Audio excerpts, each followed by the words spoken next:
पुण्यातील रविवार पेठ परिसरामध्ये फ्री स्टाईल हाणामारी पाहायला मिळाली। महाविद्यालयीन युवकाला बेदम मारहाण करण्यात आली आहे आणि पोलीस मारहाण करणाऱ्यांवर कारवाई करत नसल्याचा आरोप सुद्धा होतोय। या मारहाणीची सगळी घटना सीसीटीव्ही मध्ये कैद झाली आहे। पुण्यामधला रविवार पेठ हा परिसर आणि यामध्ये फ्री स्टाईल हाणामारी झाल्याचं पाहायला मिळत आहे।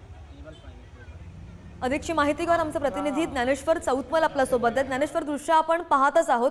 या महाविद्यालयीन युवकाला बेदम मारहाण करण्यात आलेली आहे, मात्र महत्त्वाचं पोलीस कारवाई करत नाहीत असा आरोप होतोय। पुण्यातल्या मध्यवर्ती भागातली ही घटना आहे। रविवार पेठ परिसरामध्ये फ्रीस्टाईल हाणामारी झाली। शनिवारी सकाळी 10 वाजल्याच्या सुमारास हा सगळा प्रकार जो आहे तो घडलेला आहे। एक महाविद्यालयीन तरुणाला बेदम मारहाण जी करण्यात आली, त्याचा हा सगळा प्रकार सीसीटीव्ही कॅमेरामध्ये चित्रित झालेला आहे। पोलीस मारहाण करणाऱ्यांवर कारवाई करत नाहीत अशा पद्धतीचा आरोप जो आहे तो संबंधित युवकानं केल्याचं बघायला मिळत आहे। या सगळ्या संबंधानं पोलिसांकडून तपास सुरू असल्याची प्रतिक्रिया पोलीस देत आहेत आणि सध्या हा जो व्हिडिओ आहे मारहाणीचा तो सोशल मीडियावर वेगानं व्हायरल होतो आहे।